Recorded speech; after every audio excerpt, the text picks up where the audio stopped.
السلام عليكم ورحمة الله وبركاته. بسم الله والصلاة والسلام على رسول الله. مرحبا بكم فيديو جديد على القناة. نتمنى أنه يلقاكم في أحسن الأحوال إن شاء الله.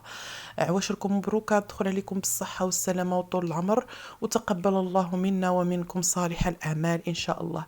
إذا دائما نخليونا في حلويات الزمن الجميل، الحلويات العريقة، حلوة ديال الفرomاج اللي المذاق ديالها رائع رائع رائع بزاف.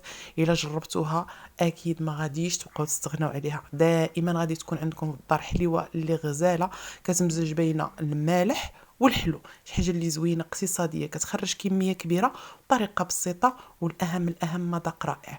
الا عجبكم الفيديو ما تبخلوش على اختكم بلايك وبارطاج للقناه الا شفتوها انها كتستحق، واللي مازال ما اشتركش في القناه ديالي اكيد غادي يشرفني وغادي يضم للعائله ديالي. اذا ما نطولش عليكم، نخليكم مع الفيديو تعرفوا على الطريقه والمقادير.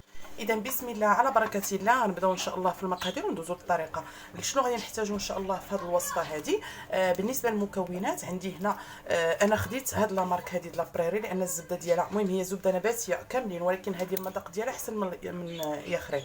المهم هذه غادي نحتاجو النصف ديالها، انا غادي ندير نصف المقادير فقط، واللي بغى كميه كبيره ممكن يضاعفها. غنديروا النصف ديال، هي فيها 225 غرام بالضبط، ها هي 225 غرام، غنديروا النصف ديالها.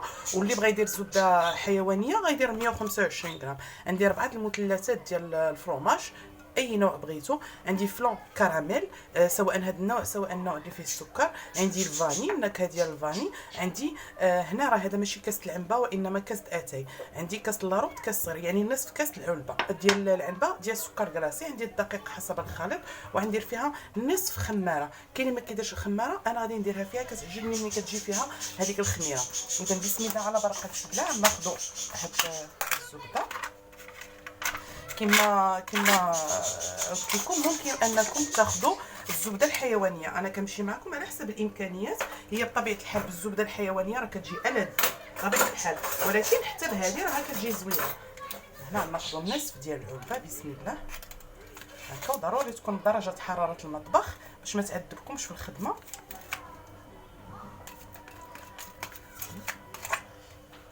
راها كتجي رائعه في المذاق، تتخلط ما بين الحلاوه والملوحه، كتجي فعلا فعلا غزاله المذاق. يجربوها وردوا عليا الخبر. اللي بغى يستغنى على السكر يكتفي فقط بالملوحه ديال الفرomاج راه ممكن. صافي هنا كنضيفوا نخلي بلاتي حتى نصب هذا. صافي كنضيف هذا السكر هكا، كنضيف قبيصه ديال هنا الفاني هكا. انا عندي الفاني ديال العطر، نتوما لكم الاختيار. صافي وكنضيف هاد الفلون، ممكن ديروا هاد الفلون هذا الكراميل، ممكن ديروا الاخر اللي فيه السكر اللي توفر لكم ماشي مشكل. المهم هذا كيعطيها واحد اللون ذهبي، وفي نفس الوقت كيعطيها واحد المذاق الكراميل اللي فعلا رائع. صافي دابا غنضيفوا هاد المثلثات ديال الفرomاج هنا 4. الى ضاعفتوا المقادير بطبيعه الحال راه غادي ديروا 250 غرام اولا 225 غرام ديال الزبده لابواط اولا ديال الحيوانيه. غديروا 8 ديال الفرماجات، غديروا كاس ديال العنبه ديال السكر، غديروا طحين، المهم حتى هو على حسب الخليط.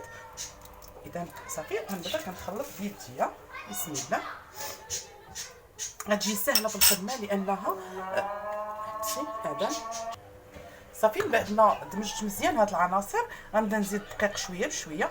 الدقيق بطبيعه الحال، ومن الاحسن ان الحليوه تبقى لكم مرخوفه ما تجيش قاصحه. وغنضيفوا النصف ديال الخماره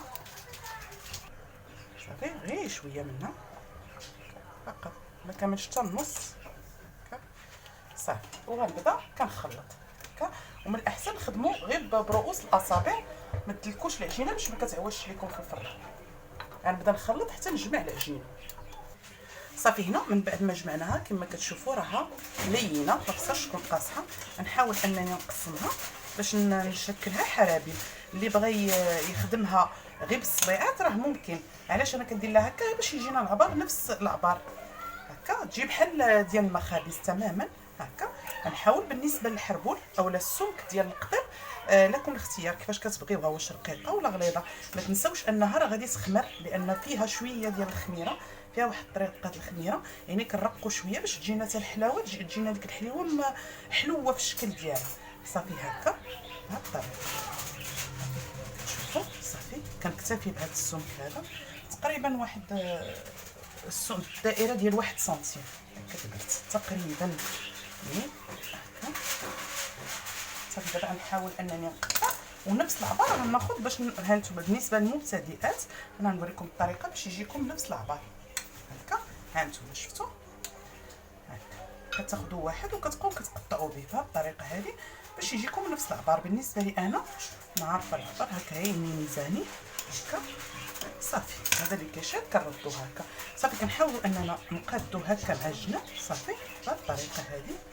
هانتوما هكا هي كتقادوه باش كيجي هذاك كيجي مفيني وصافي على حساب الفينيسيون صافي. في هذه الاثناء راني نمشي على الفران على 180 درجه نشعل عليه من التحت حتى طيب لينا وتحمر شويه ونشعلوا عليها من الفوق باش تحمر من تعطينا اللون الذهبي. اذا غنستمر هكا حتى نكمل ونتلاقاو من بعد ان شاء الله في التزيين. ماما هنا غادي ناخذوا شوف الا لقيتو عندكم الفيتين ممكن ديروه، بغيتو ديروا اللوز مهرمش اولا كوكو مهرمش ممكن ديروه. انا غادي نكتفي فقط بالطريقه القديمه هي هذا الكوفريت هذا. هانتوما من اي نوع انا كنفضل هذا كناخذو وكنفرشو مزيان وكنديرو فوق ديك الحليوه كيجي زوين وراه كيبقى مقرمش ما كيدبالش لان ما مديرينش العسل اولا الكونفيتور. هذيك هي فاش لانه كيذوب. اما بهذه الطريقه هذه راه ما كيطرالو حتى شي حاجه صافي. كنحاول انني نفرتو بهذه الطريقه كما كتشوفوا. كنتمنى انه يكون واضح لكم هكا صافي. وغندوزو دابا باش نجيبو الشوكولا ونبداو نخدمو. اذا هانتوما شفتوا الحلاوه ديالنا شفتوا هانتوما كتجي دهبيه صافي. دابا غنبداو ان شاء الله نغطسوا الشوكولاط ونديروا الكوفرات من نقولوا اننا نهزوا الحليوه ديالنا ونصفيو داك الشوكولا هكا. اي نوع الشوكولا ابيض بطبيعه الحال لكم اختيار صافي. وكننزل هكا كما كتشوفوا. نحاولوا اننا انا خليت الماء تحت منها باش ما يجمدليش. الا شفتوا الماء برد غادي نمشي نعاود نسخنو باش يبقى ليا داك الشوكولا يبقى ليا دايب. غنستمر هكا بهذه الطريقه هذه.